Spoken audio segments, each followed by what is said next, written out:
जय श्री गणेशाय नमः। हर हर महादेव। तो साथियों, आज हम इस वीडियो में जानेंगे ट्विन फ्लेम्स के बारे में। जुड़वा लॉ, ट्विन फ्लेम्स। तो इन्हें जुड़वा लॉ या ट्विन फ्लेम्स क्यों कहते हैं, आज मैं इसी विषय पे प्रकाश डालूंगी और हम इसी विषय पे चर्चा करेंगे। और सर्वप्रथम सबसे पहले मैं अपने बारे में थोड़ा सा बता देती हूँ। मैं खुद एक ट्विन फ्लेम हूँ, जुड़वा लॉ, और इस फील्ड में 6 सालों से हूँ। अपनी अवेकनिंग कर रही हूँ, अपने जुड़वा लॉ को से जुड़ चुकी हूँ और अपनी ग्रोथ कर रहे हैं आध्यात्मिक और ओवरऑल। और अब मैं लोगों की भी इसमें सहायता करना चाहती हूँ, अपने ज्ञान के द्वारा, अपने आध्यात्मिक प्रगति के द्वारा, अपनी एनलाइटमेंट के द्वारा। तो मैं चाहती हूँ कि मैं ज़्यादा से ज़्यादा, क्योंकि ट्विन फ्लेम्स का एक उद्देश्य होता है लोगों का भला करना, तो मैं चाहती हूँ कि मैं अपने इस एनलाइटमेंट के थ्रू, अपनी इस अवेकनिंग के थ्रू इस समुदाय, ट्विन फ्लेम समुदाय में जितने भी लोग हैं उनकी सहायता कर सकूं और लोगों को ये ज्ञान दे सकूं, नॉलेज दे सकूं, जिससे कि वो किसी ट्विन फ्लेम को भी जानते हो तो वो उनकी सहायता कर सके, और जो स्वयं भी खुद भी एक ट्विन फ्लेम हो उनको भी ये इससे बहुत या कुछ सहायता मिल सके। तो चलिए इस वीडियो में हम जानते हैं जुड़वा लॉ, ट्विन फ्लेम्स के बारे में। और ये मेरा नया चैनल है, मेरा फर्स्ट चैनल है और इसको मैंने अभी स्टार्ट किया है। सो ये मेरा इससे पहले मैं एक इंट्रोडक्शन वीडियो डाल चुकी हूँ अपने चैनल पे, अपने इस चैनल पे। सो मेरे साथ जुड़िए और मेरे साथ ग्रो होइए डिवाइनली, और इस चैनल को भी ग्रो कीजिए और इस संसार को भी ग्रो करते हैं। चलिए, तो आज हम जानते हैं जुड़वा लॉ के बारे में। और मैं अपने इस चैनल पे सभी का बहुत बहुत अभिनंदन करती हूँ और आध्यात्मिक जगत के इस ज्ञान भरे वीडियो में मैं सबसे पहले तो सभी का हार्दिक धन्यवाद करती हूँ कि अपना कीमती समय निकाल करके मेरे इस चैनल तक पहुँचे और मेरे इस वीडियो के लिए समय निकाला। और मुझे विश्वास है कि आप सभी लोग कुशल मंगल होंगे और भगवान की कृपा सभी पे बने रहे। तो चलिए अब हम जानते हैं जुड़वा लॉ के बारे में, कि जुड़वा ट्विन फ्लेम्स के बारे में। आप में से बहुत लोग तो इस विषय से परिचित होंगे, जुड़वा law, twin flames, divine counter parts, और हो सकता है बहुत लोग नहीं भी हों। तो मैं बताती हूँ कि जुड़वा लॉ और ट्विन फ्लेम्स क्या होते हैं। जुड़वा आत्माएं या जुड़वा लॉ, या यूं कह लीजिए कि ट्विन फ्लेम्स, आज हम इसी विषय पर चर्चा करते हैं। ये जुड़वा आत्माएं क्यों और कैसे होते हैं, आज इसी विषय पे बहुत कुछ जानकारी मैं देना चाहती हूँ। और आपको पता होना बहुत ज़रूरी भी है कि हमारी धरती पे जुड़वा लॉ, ट्विन फ्लेम जैसे आत्माएं भी होती हैं, और वो क्यों होती हैं, उनका उद्देश्य क्या है, इस विषय में भी मैं आपको इस वीडियो में बताने वाली हूँ। तो आइए जानते हैं इस पवित्र बंधन के विषय में, जुड़वा लॉ, ट्विन फ्लेम्स, या यूं कह लीजिए जुड़वा आत्माएं।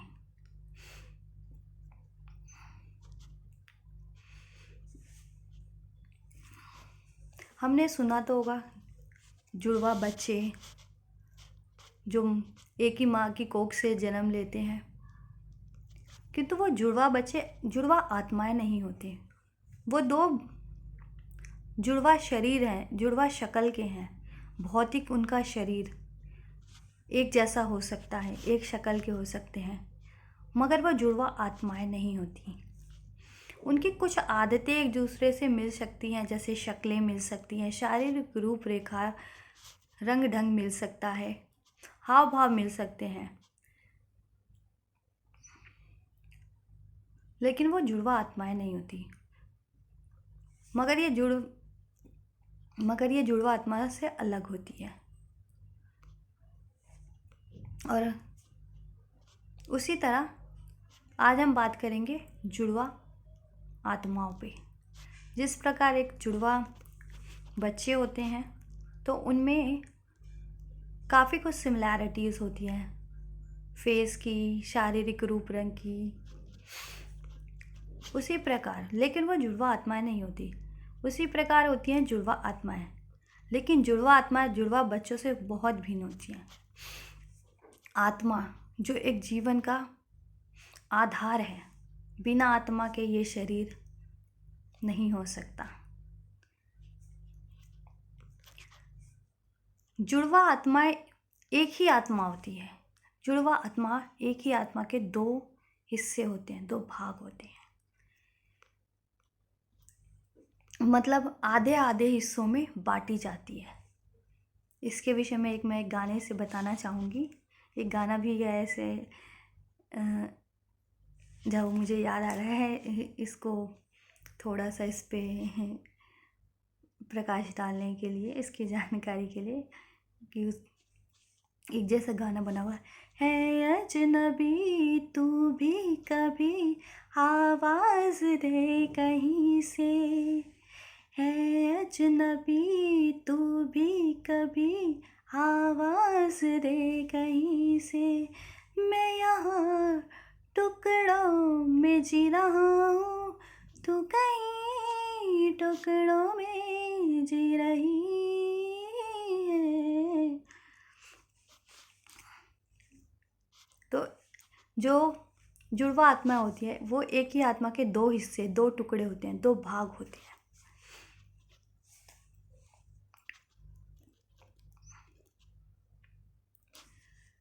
और ये कब होता है, कब जुड़वा आत्मा इस धरती पे जन्म लेती है? जब कोई आत्मा पृथ्वी पर जन्म लेती है तब उसकी आत्मा आधे भाग में बांट दी जाती है, किसी भी जुड़वा आत्मा की। और ये जुड़वा आत्माएं इस धरती पे अपना आध्यात्मिक ज्ञान को बढ़ाने आती हैं, आध्यात्मिक ज्ञान को पाने आती हैं, मोक्ष की प्राप्ति के लिए इस धरती पे आती है। या फिर कुछ जुड़वा आत्माएं इस धरती पे, उनका जन्म इस धरती पे कुछ बहुत बड़ा और बेहतर करने के लिए होता है, पृथ्वी को कुछ बेहतर परिवर्तन के लिए, और इस धरती पे प्रेम सिखाने के लिए जुड़वा आत्माओं का जन्म इस धरती पे होता है। ये आत्माएं बहुत ही ज़्यादा खास किस्म की होती है। ये आत्मा अपने साथ साथ अन्य लोगों का भी भला करने आती हैं इस धरती पे। जब ये जुड़वा आत्मा इस धरती पे लेती हैं तो जुड़वा आत्माएं अपने उद्देश्य को तो पूरा करने ही आती हैं, जन्म लेती हैं इस धरती पे। जुड़वा आत्माओं का उद्देश्य होता है ज्ञान की प्राप्ति, ज्ञान को पाना, मोक्ष को पाना, प्रेम को पाना, प्रेम सिखाने, या धरती पे बेहतर परिवर्तन करने। और वो साथ ही साथ इस धरती पे दुनिया का भी, लोगों का भी भला करने के लिए आते हैं। कहते हैं ना जाने कितने जन्म ये साथ साथ थे और बिछड़ जाते हैं हर जन्म में, तब इनका कर्म समाप्त ना हो तब इनको मोक्ष प्राप्त नहीं होता। क्यों? क्योंकि जब ये बिछड़ गए तो इनका कर्म समाप्त नहीं हुआ, तो इनको तब तक मोक्ष नहीं मिल सकता जुड़वा आत्माओं को या किसी भी आत्मा को जब तक उनके कर्म इस धरती से समाप्त नहीं हो जाते पूर्णतः, तो ये जुड़वा आत्माएं ना जाने कितनी बार इस धरती पे जन्म लेती हैं, एक दूसरे को पहचानती हैं और पुनः बिछड़ जाती हैं। और ये तब तक जन्म लेती रहती हैं जब तक ये एक ना हो जाएं, अपने उद्देश्य को पूरा ना कर लें, अपने मोक्ष को प्राप्त ना कर लें, इस धरती पे कुछ बेहतर परिवर्तन ना कर दें। इनका उद्देश्य ही यही होता है, इन जुड़वा आत्माओं का, इन पवित्र आत्माओं का इस धरती पे।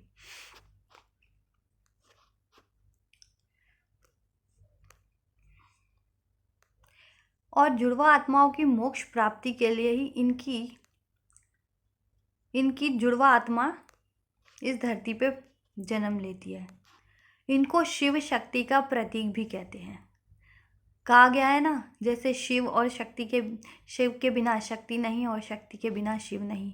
कैसे जब शक्ति अपना आत्मदाह कर लेती हैं तो शिव कैसे विरह में मानो जैसे इस संसार से रूठ ही जाते हैं।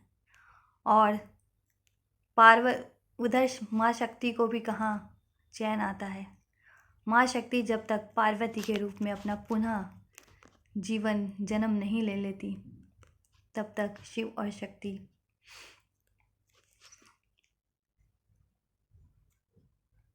अपने उस उद्देश्य को प्राप्त नहीं कर पाते। और फिर वो शिव और पार्वती के रूप में जब उनका मिलन होता है तब इस संसार का भी कल्याण होता है और शिव शक्ति एक होते हैं शिव पार्वती के रूप में। और इस दुनिया का, पूरे ब्रह्मांड का कल्याण करने वाले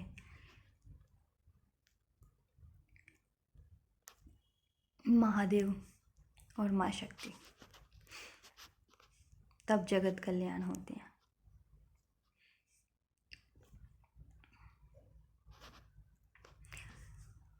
जैसे हम शिव शक्ति को एक अर्धनारीश्वर के रूप में देखते हैं, आधा इन्हें ऊर्जा के स्वरूप में देखा जाता है। इनको भी शिव शक्ति का ही कहा जाता है।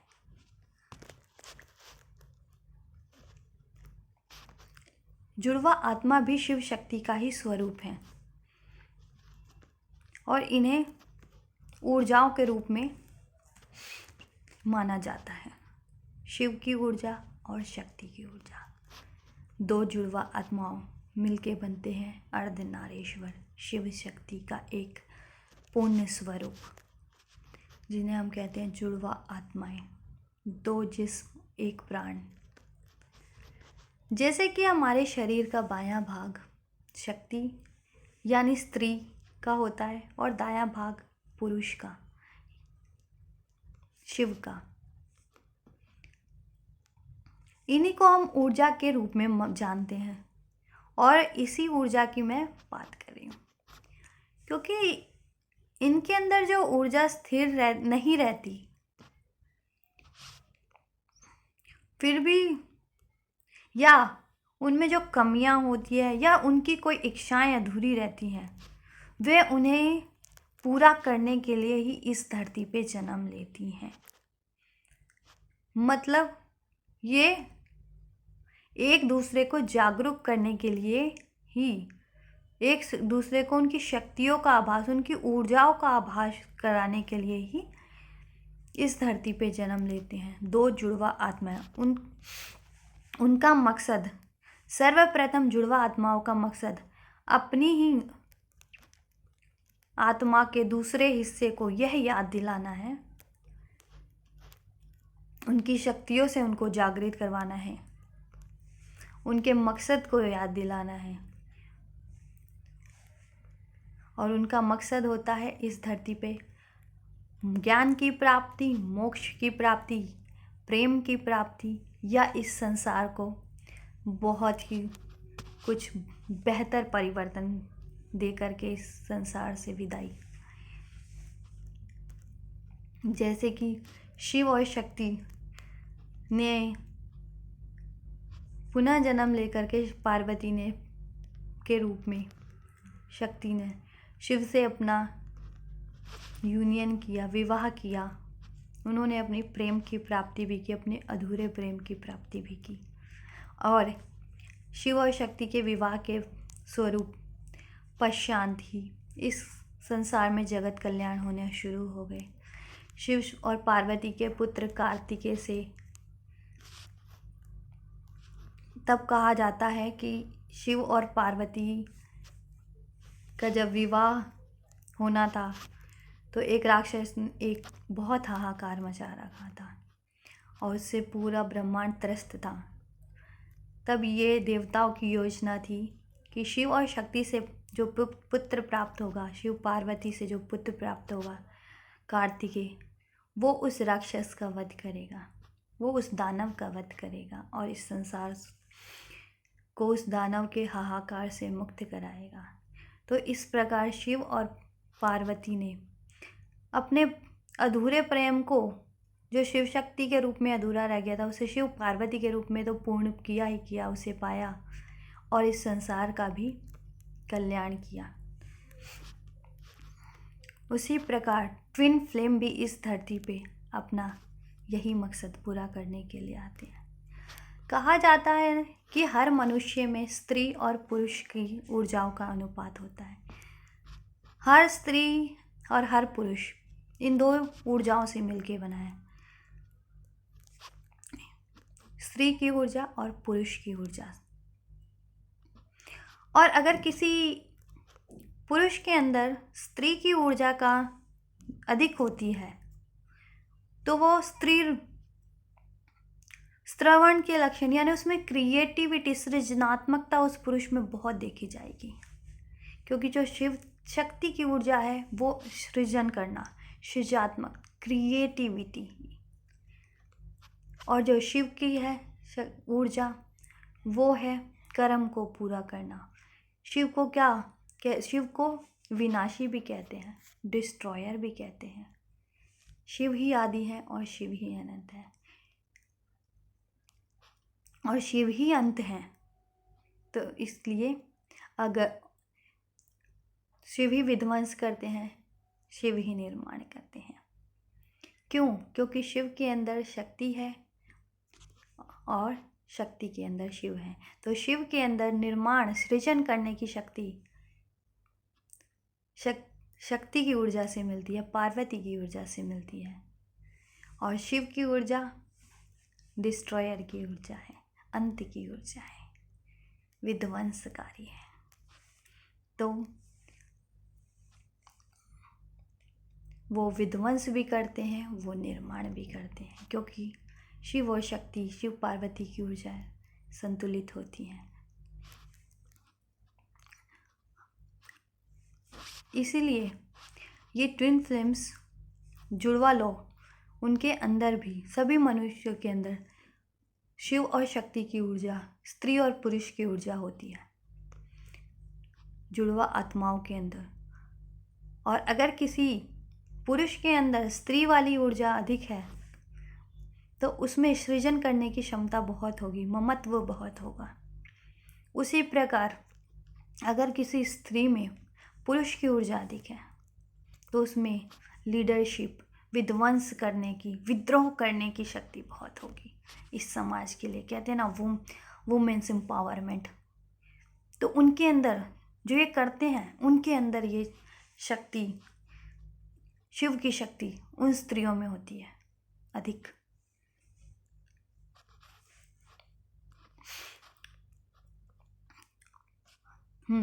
लेकिन इन स्त्री और पुरुष, शिव और शक्ति की ऊर्जा को संतुलित करना बेहद आवश्यक है। नहीं तो अगर पुरुष का कार्य है, इस पुरुष को एक इस समाज दुनिया में जाना जाता है एक पालनहार के रूप में, और स्त्री का रूप है ममत्व का, सृजन का। स्त्री सृजन करती है। जब स्त्री एक बच्चे को जन्म देती है तो भी वो एक जीव का सृजन इस धरती पे करती है, ममत्व का। इसलिए अगर शिव संतुलित नहीं तो उसमें या तो विध्वंसकारी शक्तियाँ ज़्यादा बढ़ जाएंगी या बहुत ही ज़्यादा सृजन की शक्ति, ममत्व की, ममता वाली भावना बहुत ही कोमल हो जाएगा, जो कि वो पुरुषों के लिए ये सही नहीं माना गया, क्योंकि पुरुष को एक रक्षक के रूप में जाना जाता है, और जब एक रक्षक ही कोमल होगा तो वो रक्षा करने में उतना सक्षम नहीं हो पाएगा। और एक स्त्री एक ममत्व का, एक सृजन का रूप मानी गई है, सृजनकर्ता का। अगर उसमें विध्वंसकारी शक्तियाँ बढ़ जाएंगी, ऊर्जा बढ़ जाएगी, तो वो सृजन नहीं कर पाएगी, ममत्व नहीं कर पाएगी। तो इसीलिए इन शक्तियों को संतुलित करना भी बेहद आवश्यक होता है, ताकि सभी कार्य सुचारू रूप से चल सके, जीवन सुचारू रूप से चल सके, सृष्टि का निर्माण सुचारू रूप से चल सके, जीवन सुचारू रूप से चल सके, और ये संसार सुचारू रूप से चल सके।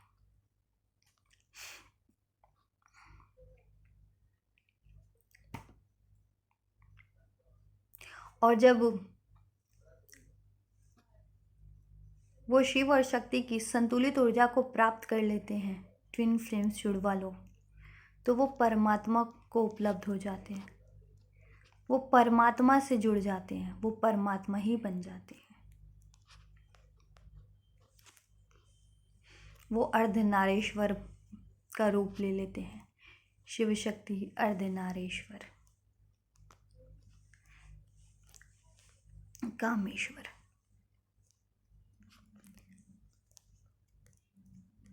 और क्यों होता है इनका जन्म? जुड़वा लौ का, ट्विन फ्लेम्स का इस धरती पे जन्म क्यों होता है? जब एक आत्मा को मोक्ष पाना होता है और उसके कर्म पूर्ण करने के लिए, और उसे अपने कर्म पूर्ण करके वहीं वापस जाना होता है पृथ्वी से, जहाँ से वो इस पृथ्वी पे आया होता है। और वो इस पृथ्वी पे कुछ अपने कर्म को समाप्त करने, इस कर्मों के चक्रों से मुक्त होने, और इस संसार के लिए कुछ बेहतर करने के लिए जन्म लेते हैं। तब उस दौरान एक आत्मा दो हिस्से में बढ़ जाती है जन्म से पूर्व ही, और इस धरती पर वो अलग अलग शरीरों में जन्म लेती है।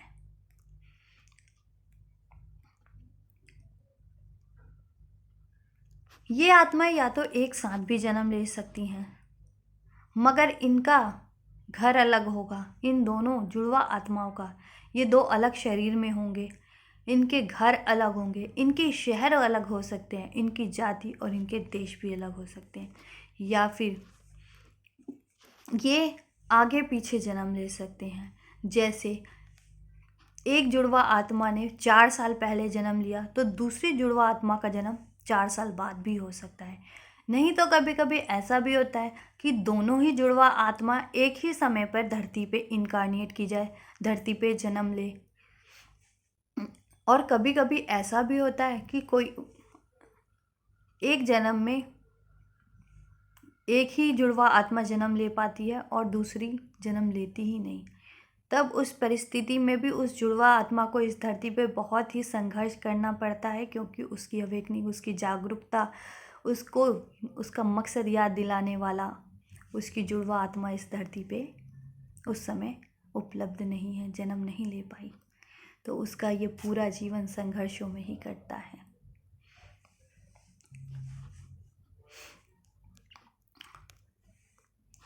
तो एक जुड़वा आत्मा दो अलग शरीरों में, दो अलग घरों में, दो अलग देश, दो अलग जाति और दो अलग शहरों में एक साथ भी जन्म ले सकती है, या उनमें कुछ सालों का अंतर भी हो सकता है।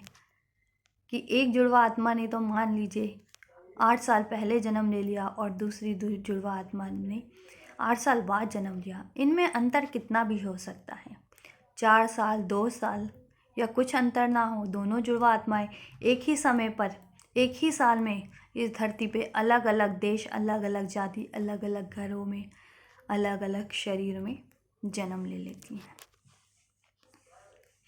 और ये देवदूत की श्रेणी में आते हैं। ज़्यादातर लोग ऐसा देखा जाता है, माना जाता है, कहा जाता है कि ट्विन फ्लेम्स देवदूत होते हैं। भगवान जब किसी मकसद के लिए इस पृथ्वी पर संतुलन या कुछ बड़ा बेहतर परिवर्तन करना चाहते हैं तब भगवान ईश्वर इन जुड़वा आत्माओं को इस धरती पे जन्म देते हैं और वो जुड़वा आत्माएं, ट्विन फ्लेम्स, जुड़वा लौ अपना कार्य इस धरती पे पूर्ण करती है, चाहे जो हो। पर कुछ ऐसी आत्माएं भी होती हैं जो यहीं रह जाती हैं। क्यों? क्योंकि उनके कर्म समाप्त ही नहीं होते, वो कर्मों के बंधन से मुक्त नहीं हो पाती हैं, या फिर उनकी कुंडलिनी शक्ति जागरूक नहीं हो पाती है, या फिर उनको उनका मकसद याद दिलाने वाला ही उनका जुड़वा लोग इस धरती पर उनके साथ जन्म नहीं ले पाया होता। क्योंकि कहते हैं कि ये दो जिस्म और एक आत्मा, एक प्राण है। और ये सही भी है, क्योंकि जो जुड़वा आत्माएं होती हैं वो बचपन से ही हमेशा अपने ही अंदर एक खालीपन सा महसूस करती हैं कि उनकी आत्मा, उनका दिल बिल्कुल खाली खाली सा महसूस करती है, और सिर्फ उन्हें उनकी वो खालीपन, वो अभाव सिर्फ और सिर्फ उनकी जुड़वा आत्मा ही पूरा कर सकते हैं। चाहे जिंदगी में कोई भी हो, इनकी जिंदगी में, जुड़वा आत्माओं की जिंदगी में कोई भी आ जाए, उनके अंदर वो हमेशा खालीपन रहेगा और उनके जीवन का मकसद भी अधूरा रहता है। क्यों? क्योंकि उनका मकसद पूरा कराने के लिए और उनके इस अधूरेपन को, खालीपन को भरने के लिए सिर्फ और सिर्फ उनकी जुड़वा आत्माएं ही होती हैं, क्योंकि वो एक ही आत्मा का हिस्सा है। उसे चाहे तो कोई दूसरा पूरा नहीं कर सकता। वो एक ही ऊर्जा है, एक ही आत्मा है, उसकी जगह कोई नहीं ले सकता, उसकी कमी कोई पूरी नहीं कर सकता।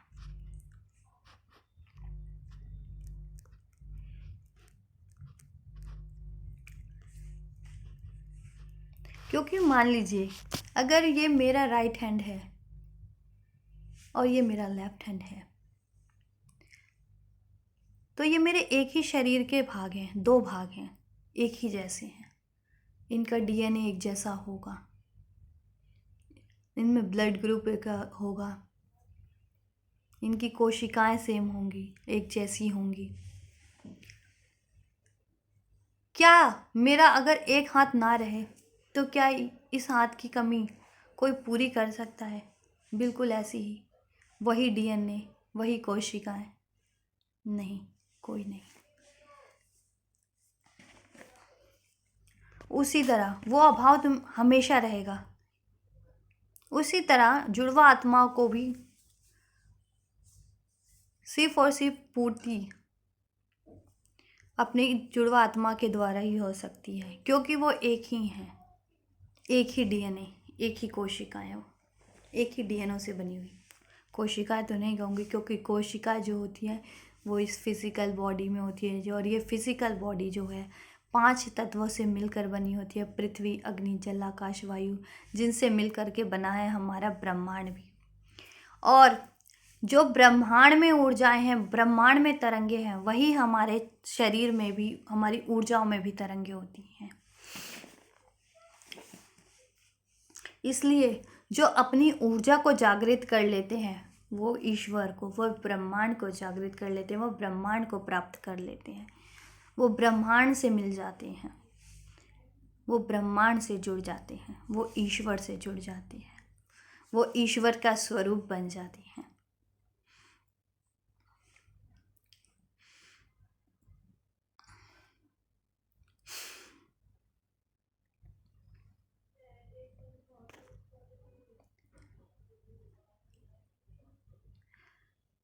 कभी ऐसा होता है कि हमारे अंदर कोई बात पूरी करने की इच्छा होगी, या होता है, या कोई मकसद, उन्हें पूरा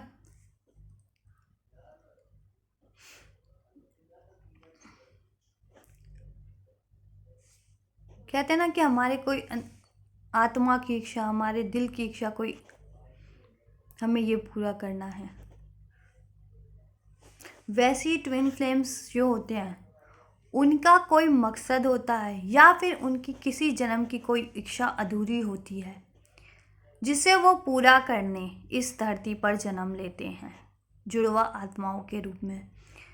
और उनका मकसद तो यही है कि अपनी जुड़वा आत्मा को उस चीज़ को की अनुभूति कराए, उसे जागृत कराए, उसकी शक्तियों से उसका परिचय करवाए, उसके, क्योंकि ये कोई और नहीं, ये चीज़ें कोई और नहीं कर सकता। क्योंकि अगर मेरे मन के अंदर, दिल के अंदर जो इच्छा है वो केवल मैं ही जानती हूँ, मैं ही जान सकती हूँ कि मुझे ये चीज़ प्राप्त करनी है या मुझे ये चीज़ पाना है या मेरा ये मकसद है, वो मेरी सिर्फ और सिर्फ आत्मा जान सकती है, उसके अलावा कोई नहीं जान सकता। ठीक, तो जो ट्विन फ्लेम्स की जो अवेकनिंग होती है, उनकी जागृति जो होती है या उनके मकसद को याद दिलाना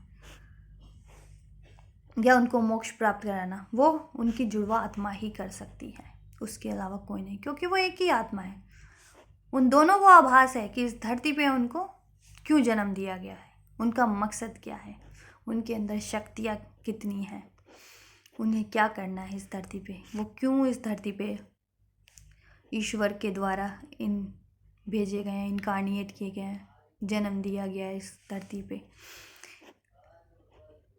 उसके अलावा कोई अन्य लोग, अन्य मन उनको ये चीज़ नहीं याद दिला सकते, उनका मकसद पूरा नहीं करा सकते, उनकी अवेकनिंग, उनकी शक्तियों को जागृत नहीं, उनको मोक्ष की प्राप्ति नहीं करा सकते।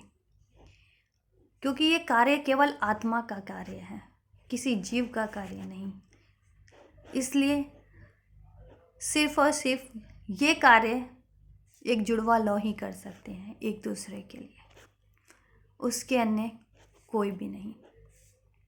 और ये जुड़वा आत्माएं हमें एक दूसरे को अपना मकसद याद दिलाने आते हैं, संसार में बेहतर परिवर्तन और अपनी उन्नति और सर्व दशा से संपन्न होने आते हैं और सबको करने भी आते हैं अपने ज्ञान द्वारा, अपने टैलेंट के द्वारा, अपनी क्रिएटिव। इसके बारे में मैं नेक्स्ट वीडियो में बात करूँगी कि वो कैसे संसार का भला करते हैं या अपना भला कैसे करते हैं या अपने मकसद को ट्विन फ्लेम्स जुड़वा लो कैसे पूरा करते हैं। इसके विषय में, इसके बारे में मैं नेक्स्ट वीडियो में, फ़िलहाल इस वीडियो में हम ट्विन फ्लेम्स जुड़वा आत्माओं के बारे में जान रहे हैं कि वो धरती पे क्यों पैदा होते हैं जुड़वा आत्माएं, और जुड़वा आत्माओं का मकसद क्या होता है, जुड़वा आत्माएं किस प्रकार की होती हैं।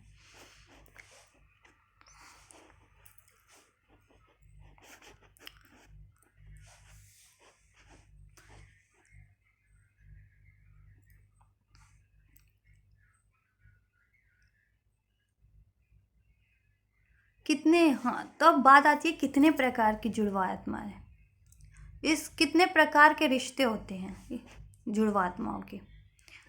तो फिलहाल कहते हैं कि इस धरती पे अभी फ़िलहाल में 1 लाख, जहाँ करोड़ों की जनसंख्या है, बिलियन, वहाँ केवल और केवल मात्र और मात्र 1,44,000 ही जुड़वा आत्माएं हैं। बट ऐसा माना जाता है, कुछ लोग ये भी कहते हैं कि जुड़वा आत्माएं सभी की होती हैं। तो सभी की हो भी सकती हैं, नहीं भी। अभी इस विषय पर तो बहुत ही कंट्राडिक्शन बना हुआ है। इस विषय को भी मैं अगले वीडियो में कवर करूँगी कि हो भी सकती है सभी लोगों की और नहीं भी। लेकिन फ़िलहाल 1,44,000 जुड़वा आत्मा इस धरती पे जन्म लिया है।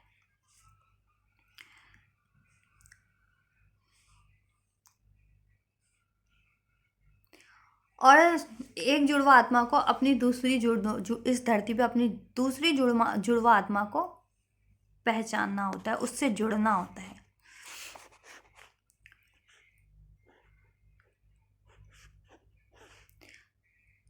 और ये हमारी इच्छा पे भी नहीं, बहुत हद तक निर्भर करता है, हमारे कर्मों पे भी निर्भर करता है। मान लीजिए 1 लाख, क्यों कहा जाता है कि 1,44,000 जुड़वा आत्मा है इस धरती पे फिलहाल? क्योंकि उन्होंने अपने बहुत हद तक अपने कर्मास को पूर्ण कर लिया है, कर्मों के बंधन से मुक्त हो गए हैं। और जैसे जैसे कोई भी मनुष्य, कोई भी आत्मा कर्मों के बंधन से मुक्त होती जाती है, वो अध्यात्म को, ईश्वर को प्राप्त करती जाती है। और ईश्वर को प्राप्त करना ही देवत्व को प्राप्त करना, वो स्वयं भी देवत्व को प्राप्त करती है वो आत्माएं। तो ये इच्छा पे है कि अपने कर्मों को कोई कितना जल्दी पूर्ण कर लेता है, कितने जल्दी कर्मों के चक्रों से निकल जाता है, तो वो अपनी जुड़वा आत्मा से को पहचान सकता है जहाँ इस धरती पे। और ये एक ही जन्म में नहीं होता, ये इसके लिए बहुत सारे जन्म लेने पड़ते हैं। एक ही जन्म में कोई अपने कर्मों को पूरा नहीं कर सकता और कर्मों को संतुलित नहीं कर सकता।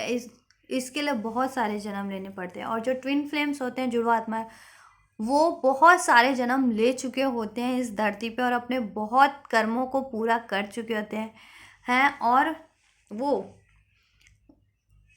देवत्व की ओर बढ़े होते हैं, अध्यात्म की ओर इस बढ़ रहे होते हैं अपने कर्मों को। इस धरती पे जब मनुष्य लोग जन्म लेते हैं तो उनके कर्म क्या होते हैं? पहले वो परिवार में पैदा होते हैं, फिर वो अपनी उन्नति और प्रगति करते हैं, फिर वो समाज से जुड़ते हैं, फिर वो दुनिया से जुड़ते हैं, और इन्हीं बीच उन्हें अपनी प्रगति और साथ ही साथ परिवार समाज की, यही उनके कर्तव्य होते हैं। और इन्हीं कर्तव्यों को जैसे जैसे जितनी भी आत्माएं पूर्ण करती जाती है, अपने कर्मों से मुक्त होती जाती हैं, वो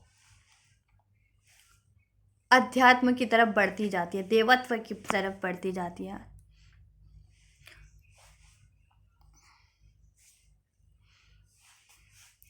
और तब वो अपनी जुड़वा आत्माओं के रूप में जन्म लेती हैं इस धरती पे, क्योंकि उनका भौतिक कर्म समाप्त होता जाता है, कर्मों का चक्र, और उसके बाद वो आध्यात्मिक प्रगति की तरफ अध्यात्म से जुड़ते जाते हैं।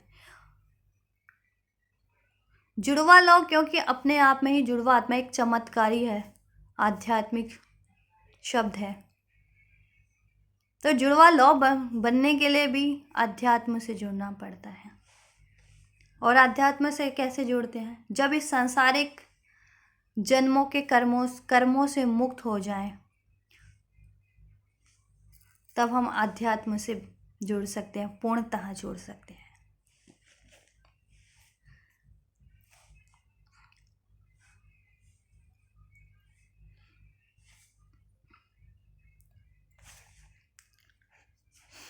और जब जुड़वा आत्माएं जो होती हैं, बहुत सारे जन्म लेके थक जाती हैं, बहुत सारे जन्म उनके हो जाते हैं, उनके कर्म समाप्त होने लगते हैं, पूर्ण होने लगते हैं, और उनका इस दुनिया से मन भरने लगता है, इस सांसारिक जगत से, इन दुनिया के कर्मों से। तब उनका झुकाव अध्यात्म की तरफ होने लगता है और उनके सारे कर्म समाप्त होने लगते हैं, सुख वाले, दुख वाले, हर तरह के मनुष्य जिस तरह से कर्म करते हैं, उनके सब कर्म समाप्त होने लगते हैं, अच्छे किए हों बुरे किए हों। तब उन जुड़वा आत्मा जो होती है, जब अध्यात्म से जुड़ जाते हैं, आध्यात्मिक प्रगति हो जाती है, तब किसी के जीवन में उनकी जुड़वा आत्माएं प्रवेश करती हैं, क्योंकि आध्यात्मिक है। शिव शक्ति एक अध्यात्म है, और ये शिव शक्ति का ही कॉन्सेप्ट होता है जुड़वा आत्माएं, अर्धनारीश्वर। तो अर्धनारीश्वर को तब तक प्राप्त नहीं किया जा सकता जब तक अध्यात्म से नहीं जुड़ा जा, तब तक।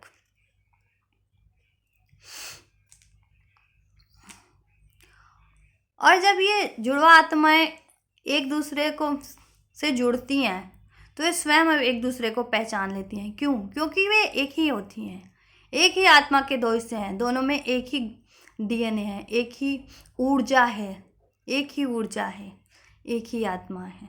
तो वो स्वयं को कहते हैं ना, स्वयं को तो कोई भी पहचान ले, तो जुड़वा आत्माएं खुद ब खुद एक दूसरे को पहचान लेती हैं। उनको कोई नहीं बताएगा कि ये तुम्हारी जुड़वा आत्मा है, कोई बता भी नहीं सकता, क्योंकि किसी को तो जब अपना ही नहीं पता होता तो वो दूसरों के कि ये तुम्हारी जुड़वा आत्मा है या वो तुम्हारी जुड़वा आत्मा है, ऐसा कोई नहीं बता सकता। जुड़वा आत्मा स्वयं अपनी जुड़वा आत्मा को पहचानती है, उससे जुड़ती है। क्यों? क्योंकि वो एक ही है, उनके अंदर एक ही ऊर्जा है, एक ही गुण है, और वो एक ही आत्मा का हिस्सा है। तो वो अपने आत्मा के हिस्से को पहचान ही लेती हैं। मान लीजिए मैंने ये इयररिंग्स पहने हैं, अभी मैं मेरे पास मान लीजिए मैं इयररिंग्स उतार देती हूँ, ये नहीं है मेरे पास, मेरा एक ही हिस्सा है, ठीक है। अब मुझे कोई कहेगा अपने इस दूसरे हिस्से को इस संसार में से निकाल, पहचानो या लेकर के आओ, तो मेरे पास ये एक हिस्सा है, तो उससे मैं इस चीज़ का अनुमान लगा सकती हूँ ये मेरा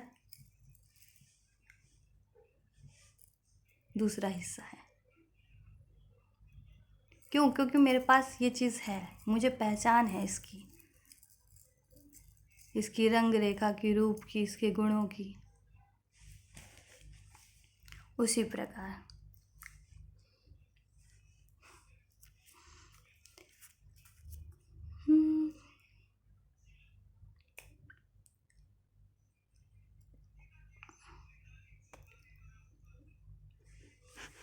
और ये कभी भी एक दूसरे के सामने, कभी भी इस धरती पे एक दूसरे से जुड़ सकती हैं।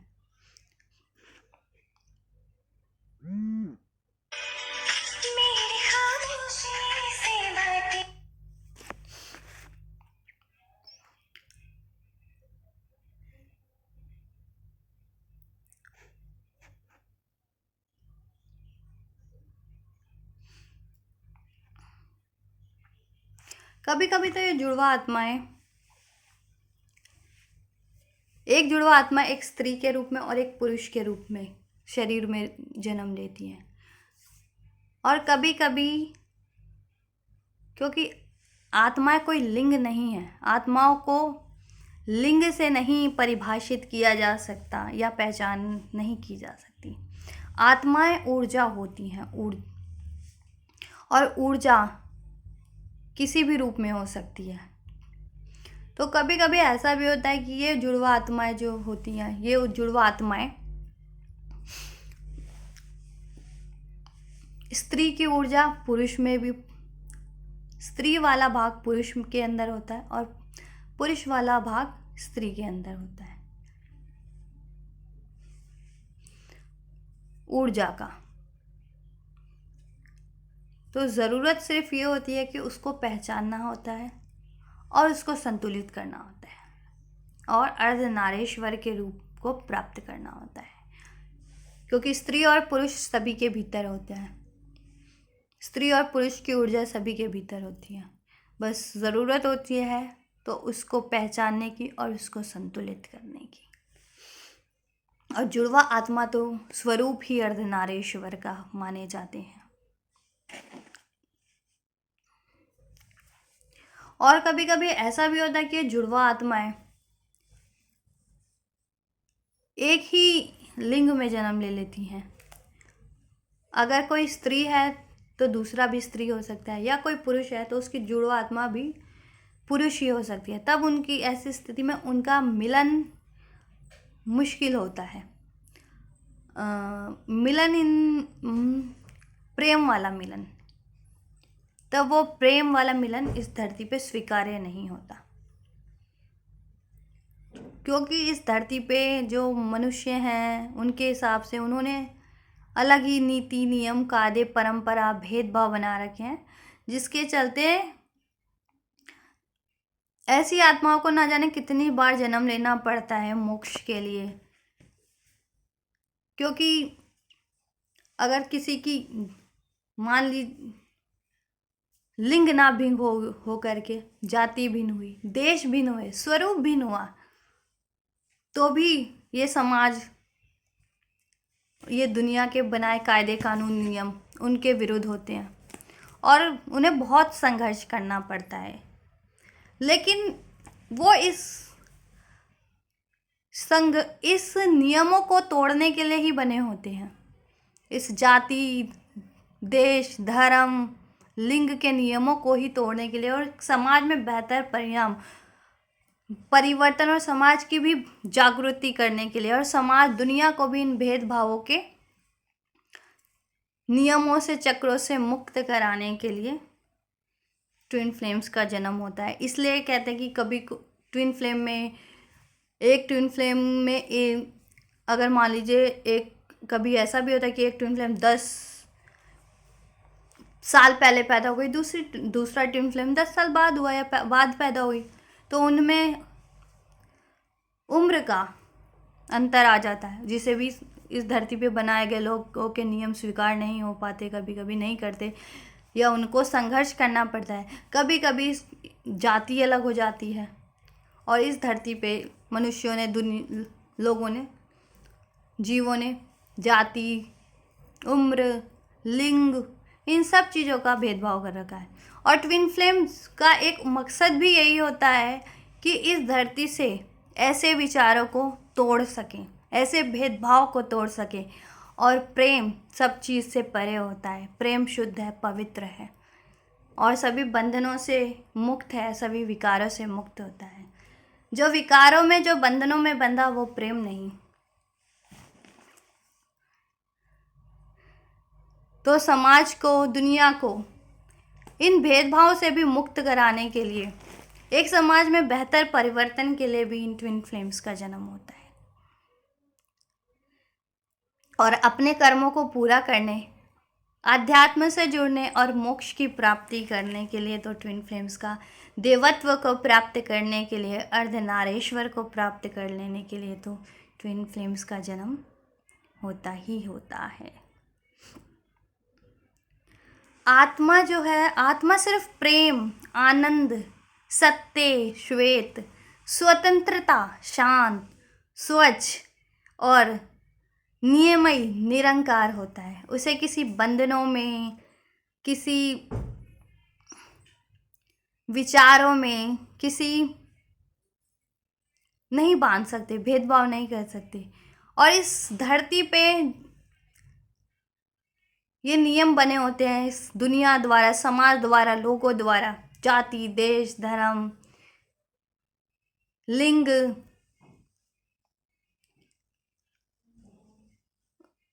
उम्र। वो गाना है ना, ना उम्र की सीमा हो, ना जन्म का हो बंधन, जब प्यार करे कोई तो देखे केवल मन, तुम हार के दिल अपना मेरी प्रीत अमर कर दो। हाँ, तो ये सीमा से परे होता है, भेदभाव से परे, किसी भी सीमा से, लिमिटेशन से, बाउंडेशन से एक शाश्वत प्रेम परे होता है। और ट्विन फ्लेम्स का, जुड़वा आत्माओं का, शिव शक्ति का, अर्धनारीश्वर का, और वो ट्विन फ्लेम्स, जुड़वा आत्मा इस धरती पे इसी परिवर्तन के लिए, इसी भेदभाव को तोड़ने के लिए भी, समाज को, दुनिया को इस भेदभाव से मुक्त कराने के लिए भी इस धरती पे जन्म लेती है।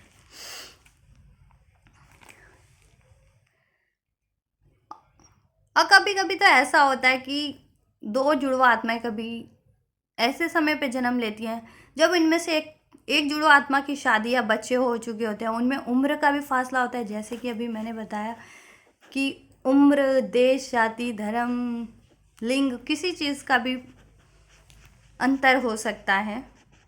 तो एक जुड़वा आत्मा इन अंतर को तोड़ने ही और समाज की जागृति करने ही आती है कि प्रेम किसी भी चीज़ से परे है, इन सीमाओं से, इन भेदभाव से। एक शाश्वत प्रेम जो इन सब चीज़ों से परे होता है। और यही सबक, यही ज्ञान, यही दुनिया को सिखाने आते हैं, एक दुनिया में बेहतर परिवर्तन करने आते हैं ट्विन फ्लेम्स, जुड़वा आत्माएं। और उन्हें डिवाइन काउंटर पार्ट क्यों कहा जाता है? क्योंकि उन्हें देवदूत माना जाता है। वो अध्यात्म से जुड़ के ईश्वर से जुड़ जाते हैं, देवत्व को प्राप्त कर लेते हैं, इसलिए उनको डिवाइन काउंटर पार्ट्स भी कहा जाता है। और डिवाइन काउंटर पार्ट्स का प्रेम बहुत ही शाश्वत, बहुत ही पवित्र होता है, बहुत ही पवित्र बंधन एक दूसरे के साथ होता है।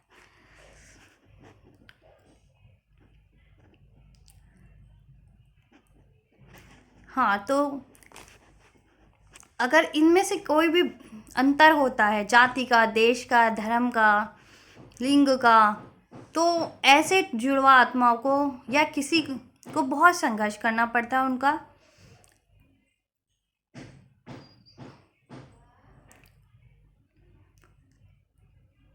और उनको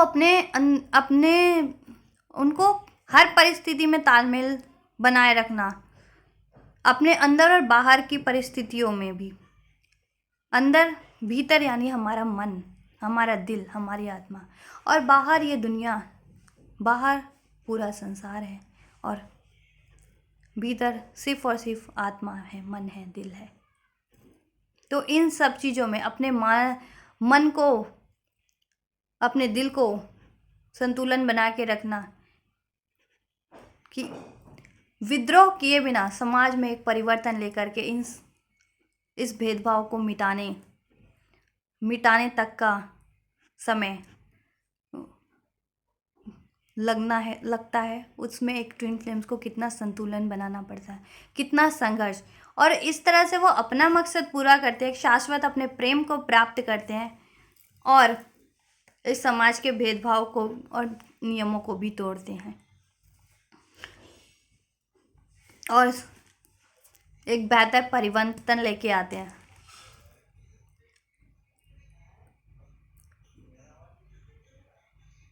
और अपना उद्देश्य पूरा करते हैं।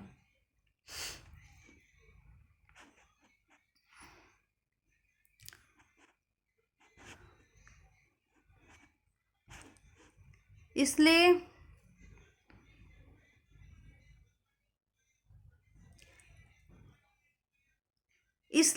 किसी को भी कहते हैं कि किसी को भी जोड़ी जोड़ने में भाग लेना चाहिए, किसी की जोड़ी को तोड़ने में नहीं। अगर कोई भी ट्विन फ्लेम्स की सहायता करते हैं तो केवल ट्विन फ्लेम्स की जुड़वा लौ की जुड़वा आत्माओं की सहायता नहीं करते, वो अपनी भी सहायता करते हैं। ऐसा करके वो अपनी भी सहायता करते हैं। ऐसा करने से उनको भी जीवन में प्रेम प्राप्त होता है, वो भी अपने प्रेम को प्राप्त कर पाते हैं। और जुड़वा लौ ट्विन फ्लेम्स का प्रेम बहुत ही उच्च कोटि का होता है, क्योंकि वो प्रेम अध्यात्म से जुड़ा है, ईश्वर से जुड़ा है। ट्विन फ्लेम्स का प्रेम आध्यात्मिक प्रेम है, और ऐसा प्रेम पाने के लिए, महसूस करने के लिए आध्यात्मिक होना अनिवार्य है, ज़रूरी होता है। अध्यात्म से जुड़ना, आध्यात्मिक होना, अध्यात्म के नियमों को मानना बेहद ज़रूरी है। आध्यात्मिक प्रगति बेहद ज़रूरी है। अध्यात्म के बिना ये संभव नहीं।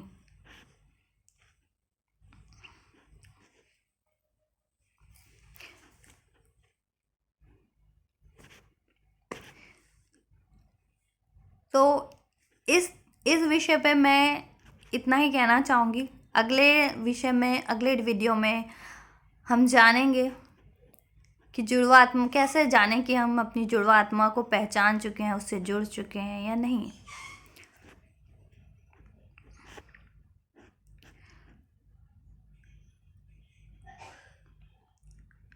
और भी बहुत चीज़ जो हमें जुड़वा आत्मा से को पहचानने में, उससे जुड़ने में सहायता करती है। उसके लिए कुंडलिनी जागरण का होना, मूलाधार चक्र, चक्र क्या होते हैं मैं उनके बारे में भी बताऊंगी। शरीर में कितने चक्र होते हैं, इनको जागृत करना, इनको जागृत करने के फ़ायदे मैं अपने अगले वीडियो में बताऊंगी, क्योंकि इनके बिना जुड़वा आत्मा से नहीं जुड़ा जा सकता, क्योंकि जुड़वा आत्मा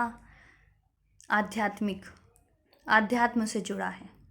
तो इसके लिए हमें आध्यात्मिक प्रगति बेहद ज़रूरी होती है। तो मैं इस वीडियो में बस इतना ही कहना चाहूँगी। तो आज हमने इस वीडियो में जुड़वा आत्मा के बारे में जाना। नेक्स्ट वीडियो में हम जानेंगे जुड़वा आत्मा कैसे जाने कि हम जुड़वा आत्मा से मिल चुके हैं नहीं, और इसी तरह से हम अन्य वीडियो में भी अन्य विषयों के बारे में जानेंगे, चक्रों के बारे में जानेंगे, कुंडलिनी के बारे में जानेंगे, चक्रों को जागृत और संतुलित करने के बारे में जानेंगे।